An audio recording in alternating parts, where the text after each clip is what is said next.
பேக்கரியில மட்டும் எப்புட்றா செம்ம சாஃப்ட்டா இவ்ளோ ஸ்பான்ஜியா கேக் வருதுன்னு பார்த்தா இதான் விஷயம் போல. அது வேற ஒண்ணும் இல்லங்க. கேக் ஜெல் தான்.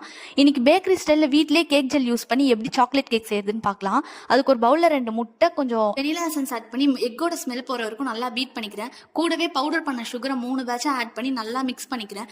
எக்கோட கலர் ஒயிட் கலரா சேஞ்ச் ஆகுற வரைக்கும் நல்லா பீட் பண்ணிக்கலாம். அது நான் 1 ஸ்பீட்ல வச்சு தான் பீட் பண்றேன். இப்போ அந்த மெயின் இன்கிரீடியன்ட் ஆட் பண்ணிக்கலாங்க. அதாங்க கேக் ஜெல்லு.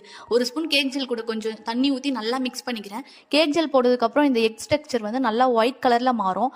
இப்போ நம்ம அது கூட ட்ரை இன்க்ரீடியன்ஸ் ரெடி பண்ணிக்கலாம். ஒரு பவுலில் மைதா அண்ட் கொக்கோ பவுடர் போட்டு நல்லா ஃபில்டர் பண்ணி எடுத்துக்கிறேன். இது எதுக்காக ஃபில்டர் பண்ணணும்னா நம்ம எந்த வித லம்ஸும் இருக்கக்கூடாது கேக் மிக்சரில். இப்போ இந்த ட்ரை இன்க்ரீடியன்ஸ் ஆல்ரெடி ரெடி பண்ணி வச்சிருக்க எக் மிக்சர் கூட 3 பேட்சஸாக கொஞ்சம் கொஞ்சமாக ஆட் பண்ணி நல்லா மிக்ஸ் பண்ணிக்கிறேன். கட் அண்ட் ஃபால் மெத்தடில் மிக்ஸ் பண்ணுறேன். நம்ம ஓவர் மிக்ஸ் பண்ணிட்டா கேக் நம்ம நினச்சபடி செம்ம ஸ்பான்ஜியாக இருக்காது. கொஞ்சம் நல்லா ட்ரை ஆகிடும்.